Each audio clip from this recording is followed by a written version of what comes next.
ಇವತ್ತು ಹುಬ್ಳಿಯಲ್ಲಿ RCMನ ರೂಪಾಂತರಣ ಯಾತ್ರೆ 25 ವರ್ಷಗಳನ್ನ ಕಂಪ್ಲೀಟ್ ಮಾಡಿರ್ತಕ್ಕಂಥ ಸಂದರ್ಭದಲ್ಲಿ ಇಲ್ಲಿಗೆ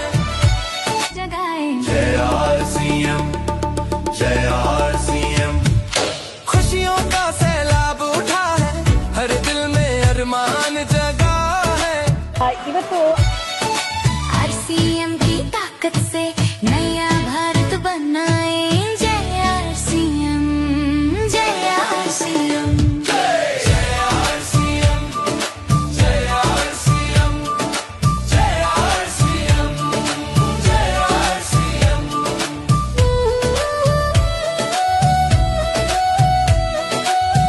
ಲೀಡರ್ಸ್ ಇವತ್ತು ಒಳಗಡೆ ಇದ್ದಾರೆ. ಸೊ ನಮ್ಮ ವಾಯ್ಸಲ್ಲಿ ಆ ಗಟ್ಟಿತನನ ನಾವು ಇವತ್ತು ನಮ್ಮ RCM 25 ವರ್ಷಗಳನ್ನು ಪೂರೈಸಿದೆ. ಯಾವುದೇ ಒಂದು ಸಂಸ್ಥೆಯ ಒಂದು ಇತಿಹಾಸದಲ್ಲಿ 25 ವರ್ಷಗಳನ್ನು ಪೂರೈಕೆ ಮಾಡೋದು ಅಂತಂತಂದರೆ ಅದೊಂದು ಇತಿಹಾಸ ಸೃಷ್ಟಿಸುವಂಥ ಒಂದು ದಿನಾನೇ ಸರಿ. ಆ ಥರದ ಒಂದು ಅದ್ಭುತವಾಗಿರ್ತಕ್ಕಂಥ ಸಾಧನೆನ ಎಷ್ಟೋ ಚಾಲೆಂಜ್ಗಳ ಮಧ್ಯದಲ್ಲಿ ನಾನು RCM ಬಿಸ್ನೆಸ್ಗೆ ಜಾಯ್ನ್ ಆಗಿದ್ದು 2005ರಲ್ಲಿ. 2005ರಿಂದ ಇದುವರೆಗೂ ಕಂಪನಿಯ ಸಾಕಷ್ಟು ಏರುಪೇರುಗಳನ್ನ ನೋಡಿದ್ದೀವಿ, ಸಾಕಷ್ಟು ಏಳು ಬೀಳುಗಳನ್ನು ನೋಡಿದ್ದೀವಿ. ಇದು ಎಲ್ಲದರ ಮಧ್ಯೆ RCM 25 ವರ್ಷಗಳನ್ನು ಬಹಳ ಸಕ್ಸಸ್ಫುಲ್ ಆಗಿ ಕಂಪ್ಲೀಟ್ ಮಾಡಿದೆ ಅಂತನ್ನುವಂಥದ್ದು ನಮಗೆ ನಿಮಗೆ ಎಲ್ರಿಗೂ ಬಹಳ ಹೆಮ್ಮೆ ಪಡ್ತಕ್ಕಂಥ ಒಂದು ವಿಷಯ. ಒಂದು ಇತಿಹಾಸ ಸೃಷ್ಟಿಸುವಂಥ ದಿನಕ್ಕೆ ನಾವೆಲ್ಲರೂ ಕೂಡ ಇವತ್ತು ಸಾಕ್ಷಿಯಾಗಿದ್ದೀವಿ. ರೂಪಾಂತರಣ ಯಾತ್ರೆ 17,000 ಕಿಲೋಮೀಟರ್ಗಳ 100 ದಿನಗಳ ಒಂದು ಸುದೀರ್ಘವಾಗಿರ್ತಕ್ಕಂಥ ಒಂದು ಪ್ರಯಾಣ ಇವತ್ತು ಹುಬ್ಳಿಗೆ ಬಂದಿದೆ. ಕರ್ನಾಟಕದ ಹುಬ್ಳಿಗೆ ರೀಚ್ ಆಗಿದೆ. ನಾವೆಲ್ಲರೂ ಅದಕ್ಕೆ ಸಾಕ್ಷೀಭೂತರಾಗಿದ್ದೀವಿ. ಸೊ ಈ ಒಂದು ಇವೆಂಟನ್ನು ಇಟ್ಕೊಂಡು ಇಷ್ಟು ದಿನದ RCM ಬಿಸ್ನೆಸ್ ಬೇರೆ, ಇಷ್ಟು ದಿನ RCM ಮಾಡಿದ್ದು ಬೇರೆ, ಆದರೆ ಇನ್ನು ಮುಂದಿನ RCMನೇ ಬೇರೆ, ಇದಕ್ಕೆ ಸಿಗ್ತಕ್ಕಂಥ ಸ್ಪೀಡೇ ಬೇರೆ. ಆ ಒಂದು ವೇಗದಲ್ಲಿ ನಾವು ಕೂಡ ಓಡಿದ್ರೆ, ವೇಗವಾಗಿ ಓಡ್ತಾ ಇರ್ತಕ್ಕಂಥ ಈ ಒಂದು ರಥಯಾತ್ರೆ ಜೊತೆಗೆ ನಾವು ಆ ವೇಗಕ್ಕೆ ಮ್ಯಾಚ್ ಆಗುವಂಥ ರೀತಿಯಲ್ಲಿ ಓಡಿದ್ರೆ ಜೀವನದಲ್ಲಿ ಇನ್ನೊಂದಷ್ಟು ಅದ್ಭುತವಾದಂಥ ಕ್ಷಣಗಳಲ್ಲಿ ನಮ್ಮ ಜೀವನದಲ್ಲಿ ಬರ್ತಕ್ಕಂಥ ಒಂದು ಬದಲಾವಣೆಗೆ ನಾವೆಲ್ಲರೂ ಕೂಡ ಸಾಕ್ಷಿಯಾಗ್ಬೋದು.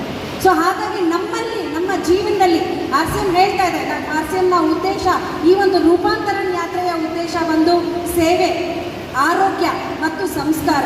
ಈ ಮೂರು ಯಾವ ಮನುಷ್ಯನಲ್ಲೂ ಇರುತ್ತೋ, ಸೇವೆ ಮಾಡ್ತಕ್ಕಂಥ ಗುಣ, ಇನ್ನೊಬ್ಬ ವ್ಯಕ್ತಿಯ ದುಃಖಕ್ಕೆ ಮಿಡಿತಕ್ಕಂಥ ಒಂದು ಗುಣ, ಆ ವ್ಯಕ್ತಿಗೆ ಸಹಾಯ ಮಾಡ್ತಕ್ಕಂಥ ಗುಣ, ತನ್ನ ಸ್ವಾರ್ಥನ ಮರೆತು ಇನ್ನೊಬ್ಬರ ಬಗ್ಗೆ, ಇನ್ನೊಬ್ಬರ ಜೀವನದ ಬಗ್ಗೆ ಯೋಚನೆ ಮಾಡ್ತಕ್ಕಂಥ ಒಂದು ಗುಣ, ಇದು ವ್ಯಾಪಾರ ಆಗಿದ್ರೂ ಸಹಿತ ಆಟೋಮ್ಯಾಟಿಕ್ ಆಗಿ ಈ ಗುಣ RCM ಬಿಸ್ನೆಸ್ಸಲ್ಲಿದೆ. ಇಲ್ಲಿ ಈ ಥರದ ಗುಣ ಇರ್ತಕ್ಕಂಥವ್ರಿಗೆ, ಅಂದರೆ ಸೇವಾ ಮನೋಭಾವ, ನನ್ನ ಜೊತೆಗೆ ಬಂದಿರತಕ್ಕಂಥವರ ಆರ್ಥಿಕವಾಗಿರ್ತಕ್ಕಂಥ ಪರಿಸ್ಥಿತಿಯನ್ನು ಹೇಗೆ ಸುಧಾರಣೆ ಮಾಡಲಿ, ಆರೋಗ್ಯನ ಹೇಗೆ ಸುಧಾರಣೆ ಮಾಡಲಿ, ಅವರ ಕುಟುಂಬಕ್ಕೆ ನೆಮ್ಮದಿಯನ್ನು ಹೇಗೆ ತಂದು ಕೊಡಲಿ ಅಂತ ಯೋಚನೆ ಮಾಡ್ತಕ್ಕಂಥ ಒಂದು ವ್ಯಾಪಾರ, ಬಹಳ ಯೂನಿಕ್ ಆಗಿರ್ತಕ್ಕಂಥ ವ್ಯಾಪಾರ. ಸಾಮಾನ್ಯವಾಗಿ ವ್ಯಾಪಾರದಲ್ಲಿ ಈ ಆಲೋಚನೆಗಳು ಕಡಿಮೆ. ನಾನು ಯಾರಿಗೆ ಹೇಗೆ ಟೋಪಿ ಹಾಕಿದ್ರೆ, ಯಾರಿಗೆ ಹೇಗೆ ಕಾಲು ಎಳೆದ್ರೆ, ಯಾರಿಗೆ ಮೋಸ ಮಾಡಿದ್ರೆ ನನ್ನ ವ್ಯಾಪಾರ ವೃದ್ಧಿ ಆಗುತ್ತೆ ಅಂತ ಪ್ರಪಂಚದ ಎಲ್ಲ ವ್ಯಾಪಾರಗಳು ಯೋಚನೆ ಮಾಡಿದ್ರೆ, ಆದರೆ RCM ವ್ಯಾಪಾರ ಧರ್ಮ ಹೇಳುತ್ತೆ, ನಿಮ್ಮ ಬಗ್ಗೆ ನೀವು ಮರ್ತೋಗಿ ಕೆಳಗಡೆ ಒಂದಷ್ಟು ಜನ ಟೆಕ್ನಿಕಲ್ ಅಚೀವರ್ಗಳನ್ನ ತೊಗೊಂಡು ಬನ್ನಿ, ಅವ್ರ ಕುಟುಂಬಕ್ಕೆ ಆದಾಯ ಕೊಡಿ, ಅವ್ರ ಕುಟುಂಬಕ್ಕೆ ಆರೋಗ್ಯನ ಕೊಡಿ, ನಿಮ್ಮ ಕುಟುಂಬ, ನಿಮ್ಮ ಆದಾಯ, ನಿಮ್ಮ ಮುಂದಿನ 7 ಜನರೇಷನ್ನ ಕಾಪಾಡ್ತಕ್ಕಂಥ ಕೆಲಸನ RCM ಸಿಸ್ಟಮ್ ಮಾಡುತ್ತೆ ಅಂತ ಹೇಳಿ. ಎಂಥ ಅದ್ಭುತವಾಗಿರ್ತಕ್ಕಂಥ ಸಿಸ್ಟಮ್, ಹೌದಾ ಅಲ್ವೋ? ಎಸ್. ಸೊ RCM ಅನ್ನುವಂಥದ್ದು ಸೇವೆ. RCM ಅಲ್ಲಿ ಯಶಸ್ಸಾಗಬೇಕು ಅಂತಂದರೆ ಸ್ವಾರ್ಥ ಬಿಟ್ಟು ಸೇವಾ ಮನೋಭಾವನ ಬೆಳೆಸ್ಕೊಳ್ಳೋಣ ನಾವೆಲ್ಲರೂ. ಎಸ್. ಎರಡನೇದು ಆರೋಗ್ಯ. ಇವತ್ತು ದೇಶದಲ್ಲಿ ಸುಮಾರು ನಮ್ಮ 140 ಕೋಟಿ ಜನಸಂಖ್ಯೆಯಲ್ಲಿ ಡಾಟಾ ಹೇಳ್ತಾ ಇದೆ, ಸುಮಾರು 50ರಿಂದ 60 ಕೋಟಿ ಜನಸಂಖ್ಯೆ ಏನಿದೆ ಕಾಯಿಲೆಗಳು, ಒಂದಲ್ಲ ಒಂದು ರೀತಿಯಾಗಿರ್ತಕ್ಕಂಥ ಕಾಯಿಲೆಗಳಿಂದ ನರಳುತ್ತಾ ಇದೆ.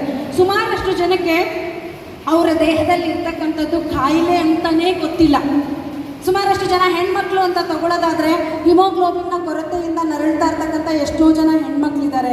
ಅವರ ಮುಟ್ಟಿನ ಸಮಸ್ಯೆ ಎಷ್ಟೋ ಜನ ಹೆಣ್ಮಕ್ಳಿಗಿರುತ್ತೆ. ಬಟ್ ಇದು ಯಾವುದೋ ಒಂದು ನನ್ನ ದೇಹದಲ್ಲಿ ಒಂದು ಪೋಷಕಾಂಶದ ಕೊರತೆಯಿಂದನೋ ಅಥವಾ ನನ್ನ ಜೀವನ ಶೈಲಿಯಿಂದನೋ ನನಗಾಗ್ತಾ ಇರ್ತಕ್ಕಂಥ ಸಮಸ್ಯೆ, ಇದೊಂದು ಆರೋಗ್ಯದ ಸಮಸ್ಯೆ ಅಂತ ಗೊತ್ತಿರ್ತಕ್ಕಂಥ ಜನನೇ ಇಲ್ಲ. ಇದು ನನ್ನ ಜೀವನ, ಇದು ಹೀಗೆ ನಡೆಯುತ್ತೆ, ನನ್ನ ಅಪ್ಪನಿಗೂ ಹೀಗೆ ಆಗಿತ್ತು, ನನ್ನ ಅಮ್ಮನಿಗೂ ಹೀಗೆ ಆಗಿತ್ತು, ನನ್ನ ಅಜ್ಜಿಗೂ ಹೀಗೆ ಆಗಿತ್ತು, ನನಗೂ ಹೀಗೆ ಆಗುತ್ತೆ ಅಂತ ಕಾಮನ್ ಆಗಿ ತಗೊಂಡು ಅದನ್ನು ಎಕ್ಸೆಪ್ಟ್ ಮಾಡಿಕೊಂಡು ಆ ನೋವಿನಲ್ಲೇ ಬಳಲ್ಕೊಂಡು ಮುಂದೆ ಹೋಗ್ತಕ್ಕಂಥ ಸಾಕಷ್ಟು ಜನ ಗೃಹಿಣಿಯರಿದ್ದಾರೆ. ಆದರೆ RCM ಅಲ್ಲಿ ಕೇವಲ ಪದಾರ್ಥಗಳನ್ನು ಕೊಡೋದಲ್ಲ, ಒಂದು ಅವೇರ್ನೆಸ್ನ ಕೊಡೋದ್ರ ಮೂಲಕ, ಸಮಗ್ರವಾಗಿರ್ತಕ್ಕಂಥ ಆರೋಗ್ಯದ ಮಾಹಿತಿಯನ್ನು ಕೊಡೋದ್ರ ಮೂಲಕ, ಹಾಲಿಸ್ಟಿಕ್ ಅವೇರ್ನೆಸ್ ಅಂತ ಹೇಳ್ತೀವಿ. ಸಮಗ್ರವಾಗಿರ್ತಕ್ಕಂಥದ್ದು ಒಂದು ಆರೋಗ್ಯ ಚೆನ್ನಾಗಿರಬೇಕು ಅಂತಂತಂದರೆ ಕೇವಲ ಯಾವುದೋ ಒಂದು ಅಂಶ ಅಲ್ಲ, ಅಲ್ಲಿ ನಮ್ಮ ಆಹಾರನೂ ಕೂಡ ಇಂಪಾರ್ಟೆಂಟ್ ಆಗುತ್ತೆ, ಅಲ್ಲಿ ನಾವು ಎಷ್ಟು ಕಾಲ ನಿದ್ರೆ ಮಾಡ್ತೀವಿ ಅನ್ನೋದು ಇಂಪಾರ್ಟೆಂಟ್ ಆಗುತ್ತೆ, ನಮ್ಮ ಸ್ಟ್ರೆಸ್ ಮ್ಯಾನೇಜ್ಮೆಂಟ್, ನಮ್ಮ ಕೆಲಸದಲ್ಲಿರ್ತಕ್ಕಂಥ ಒತ್ತಡ ನಮ್ಮನ್ನು ಯಾವ ರೀತಿಯಾಗಿ ಆರೋಗ್ಯದಲ್ಲಿ ಡ್ಯಾಮೇಜ್ ಮಾಡ್ತಾ ಇದೆ ಅನ್ನೋದು ಕೂಡ ಮ್ಯಾಟರ್ ಆಗುತ್ತೆ ನಮಗೆ. ಸೊ ನಮ್ಮ ಎಕ್ಸಸೈಸ್, ನಮ್ಮ ಜೀವನ ಶೈಲಿ, ನಮ್ಮ ಜೀವನ ಕ್ರಮದಲ್ಲಿ ನಾವು ಎಷ್ಟು ಆ್ಯಕ್ಟಿವ್ ಆಗಿದ್ದೀವಿ ಅನ್ನೋದು ಕೂಡ ಮ್ಯಾಟರ್ ಆಗುತ್ತೆ. ಸೊ ನಮ್ಮ ನ್ಯೂಟ್ರಿಷನ್, ನಮ್ಮ ಪೋಷಕಾಂಶಗಳು ನಮ್ಮ ದೇಹದಲ್ಲಿ ಎಷ್ಟು ಪ್ರಮಾಣದಲ್ಲಿ ನಮಗೆ ಒದಗ್ತಾ ಇದೆ, ಸಿಗ್ತಾ ಇದೆ, ಅದು ಕೂಡ ಮ್ಯಾಟರ್ ಆಗುತ್ತೆ. ಸೊ ಓವರ್ ಆಲ್ ಒಂದು ಅವೇರ್ನೆಸ್ ಬೇಕಾಗುತ್ತೆ ನಾವು ಆರೋಗ್ಯವಂತರಾಗಿರೋದಕ್ಕೆ. ಆ್ಯಂಡ್ RCM ಕೇವಲ ಪದಾರ್ಥಗಳನ್ನು ಮಾರಾಟ ಮಾಡದೆ ಒಂದು ಓವರ್ ಆಲ್ ಒಂದು ಸಮಗ್ರವಾಗಿರ್ತಕ್ಕಂಥ ಆರೋಗ್ಯಕ್ಕೆ ಬೇಕಾಗಿರ್ತಕ್ಕಂಥ ಅವೇರ್ನೆಸ್ನ ಕೊಡೋದ್ರ ಮೂಲಕ ಒಂದು ಕ್ರಾಂತಿಯನ್ನೇ ಸೃಷ್ಟಿ ಮಾಡ್ತಾ ಇದೆ. ಹೌದಾ ಅಲ್ವಾ? ಒಪ್ಕೊಳ್ತೀರಾ ನನ್ನ ಜೊತೆಯಲ್ಲಿ? ಸೊ ಇದಕ್ಕಿಂತ ಒಳ್ಳೆಯದಾಗಿರ್ತಕ್ಕಂಥ ಕೆಲಸ ನಮಗೆ ಇನ್ನೆಲ್ಲಿ ಹುಡುಕಿದ್ರೆ ಸಿಗುತ್ತೆ? ಆದಾಯದ ಜೊತೆಗೆ ಸೇವೆ ಮಾಡ್ತಕ್ಕಂಥ ಅವಕಾಶ, ಆದಾಯದ ಜೊತೆಗೆ ಆರೋಗ್ಯನ ತಗೊಂಡು ಆರೋಗ್ಯನ ಕೊಡ್ತಕ್ಕಂಥ ಅವಕಾಶ ಮತ್ತು ಸಂಸ್ಕಾರ, ಒಂದು ಒಳ್ಳೆ ರೀತಿಯಲ್ಲಿ ಒಂದು ಕುಟುಂಬದ ಜೊತೆಯಲ್ಲಿ ಎಲ್ಲರನ್ನೂ ಒಂದು ವಸುದೈವ ಕುಟುಂಬಕಂ ಅಂತ ಹೇಳ್ತಾರಲ್ಲ, ಇಡೀ ಭೂಮಿ ಮೇಲೆ ಇರ್ತಕ್ಕಂಥವ್ರು ಎಲ್ಲರೂ ನನ್ನ ಕುಟುಂಬ ಅಂತ ಅಂದ್ಕೊಂಡು ಒಂದು ಅಕ್ಕ ತಂಗಿಯರ ಭಾವನೆಯಿಂದ ಕೆಲಸ ಮಾಡ್ತಕ್ಕಂಥ ಒಂದು ಸಂಸ್ಕಾರನ, ಸಾಕಷ್ಟು ವ್ಯಸನ ಮುಕ್ತಿ ಇರ್ಬೋದು, ರಕ್ತದಾನ ಶಿಬಿರ ನಡೀತಾ ಇದೆ, ವೃಕ್ಷ ವೃದ್ಧಿ ಅಭಿಯಾನ ಅಂತ ಮಾಡ್ತೀವಿ, ಗಿಡಗಳನ್ನ ಮರಗಳನ್ನ ನೆಡೋದ್ರ ಮೂಲಕ ನಮ್ಮ ಪರಿಸರನ ಕಾಪಾಡ್ತಕ್ಕಂಥದ್ದು, ಆ್ಯಂಬುಲೆನ್ಸ್ಗೆ ದಾರಿ ಕೊಡ್ತಕ್ಕಂಥ ಒಂದು ಅವೇರ್ನೆಸ್ ಪ್ರೋಗ್ರಾಮು, ಇವೆಲ್ಲವೂ ಕೂಡ ಏನಪ್ಪ ಅಂತಂದರೆ ಒಬ್ಬ ಮನುಷ್ಯನಲ್ಲಿ ಇರಬೇಕಾಗಿರ್ತಕ್ಕಂಥ ಒಂದು ಸಂಸ್ಕಾರ. ಈ ಸಂಸ್ಕಾರದ ಬಗ್ಗೆನೂ ಕೂಡ ಅರಿವನ್ನು ಮೂಡಿಸ್ತಾ ಒಬ್ಬ ವ್ಯಕ್ತಿ ಮುಕ್ತಿ ಕಡೆಗೆ ಹೋಗೋದಕ್ಕೆ ಇರ್ತಕ್ಕಂಥ ಒಂದು ವ್ಯಾಪಾರ, ಒಂದು ವ್ಯವಸ್ಥೆ ಅಂತ ಹೇಳಿದ್ರೆ, ನಾನು ಇದನ್ನು ವ್ಯಾಪಾರ ಅಂತ ಕರೆಯಲ್ಲ, ಒಂದು ವ್ಯವಸ್ಥೆ, ಒಂದು ಅಭಿಯಾನ, ದಟ್ ಈಸ್ RCM ಬಿಸ್ನೆಸ್. ಆ ಥರದ ಒಂದು RCM ಅಲ್ಲಿ ನಾವೆಲ್ಲರೂ ಇದ್ದೀವಿ, ಈ ಪ್ರಪಂಚದಲ್ಲಿ ನಾವು ಕೂಡ ಇದ್ದೀವಿ. ಈ ವಿಷಯ ನಮಗೆ ಗೊತ್ತಾಗಿದೆ, ಇದು ಆಲ್ರೆಡಿ 4.5 ಕೋಟಿ ಜನರ ಕಿವಿ ಒಳಗಡೆ ಬಿದ್ದಿದೆ. ಅದರಲ್ಲಿ ನಾವು ಕೂಡ ಒಬ್ಬರು ಅಂತ ಹೇಳ್ಕೊಳ್ಳೋಕ್ಕೆ ನನ್ನಂತೂ ನಾನು ತುಂಬ ಪುಣ್ಯವಂತೆ ಅಂತ ಕನ್ಸಿಡರ್ ಮಾಡ್ತೀನಿ, ನೀವು ಕೂಡ ಹಾಗೆ ಅಂತ ಅಂದ್ಕೊಂಡಿದ್ದೀನಿ. ಸೊ ಈ ಥರದ ಒಂದು ಪುಣ್ಯ ಮಾಡಿ, ಯಾವುದೋ ಒಂದು ಹೋಚಂದಲ್ಲಿ ನಾವು ಪುಣ್ಯ ಮಾಡಿದ್ರೇನೋ ಅಥವಾ ನಮ್ಮ ತಂದೆ ತಾಯಿ ಪುಣ್ಯ ಮಾಡಿದ್ರೇನೋ ಈ ಒಂದು ಅವಕಾಶ ನಮಗೆ ಸಿಕ್ಕಿದೆ. ಆದರೆ ಈ ಸಿಕ್ಕಿರ್ತಕ್ಕಂಥ ಅವಕಾಶನ ಬಹಳ ಸಣ್ಣದು ಅಂತ ಯೋಚನೆ ಮಾಡಿದೆ, ಈ ವ್ಯಾಪಾರನ ಬಹಳ ಸಣ್ಣದು ಅಂತ ಯೋಚನೆ ಮಾಡಿದೆ. ಇದು ನಿಮಗೆ ಭಗವಂತ ಕೊಟ್ಟಿರ್ತಕ್ಕಂಥ ಬಹಳ ದೊಡ್ಡ ಆಪರ್ಚುನಿಟಿ, ಪ್ರಪಂಚದಲ್ಲಿ ಬದಲಾವಣೆಯನ್ನು ತಗೊಂಡು ಬರೋದು. ಸೊ ನಾವೆಲ್ಲ ಬದಲಾವಣೆ ಬೇಕು ಬೇಕು ಅಂತ ಕೇಳ್ತಾ ಇರ್ತೀವಿ, ಅವ್ರು ಮಾಡಬೇಕು, ಇವ್ರು ಮಾಡಬೇಕು, ಪೊಲಿಟಿಷಿಯನ್ ಮಾಡಬೇಕು, ಇನ್ಯಾರ ನಾಯಕರು ಮಾಡಬೇಕು, ಆದರೆ ನಾವೇನು ಮಾಡ್ತೀವಿ ಅನ್ನೋದಕ್ಕೆ ನಾವು ಆಲೋಚನೆ ಮಾಡೋದಕ್ಕೆ ಯಾವತ್ತೂ ರೆಡಿ ಇರಲ್ಲ. ಸೊ ಇಲ್ಲಿ ನಿಮಗೆ ಅವಕಾಶ ಇದೆ, ಬದಲಾವಣೆಗೆ ನಾನೇನು ಮಾಡಬಲ್ಲೆ, ಈ ಸೇವೆ, ಈ ಆರೋಗ್ಯ, ಈ ಒಂದು ಸಂಸ್ಕಾರ ನಾನು ಎಷ್ಟು ಜನರಲ್ಲಿ ಹುಟ್ಟಾಕಬಲ್ಲೆ ಅನ್ನುವಂಥ ಒಂದು ದೃಢ ನಿರ್ಧಾರದಿಂದ ಇವತ್ತು ಹುಬ್ಬಳ್ಳಿಯಿಂದ ನೀವೆಲ್ಲರೂ ನಿಮ್ಮ ನಿಮ್ಮ ಸ್ಥಳಗಳಿಗೆ ಸೇರ್ಕೊಳ್ಳಿ.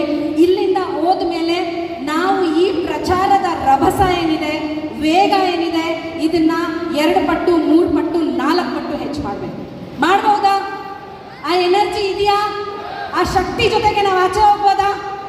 S, thank you very much. ಜೈ RCM. Thank you madam. जोरदार तालियां, जोरदार क्लैपिंग होनी चाहिए मैडम के लिए. कन्नड़ा में मैडम ने इस अभियान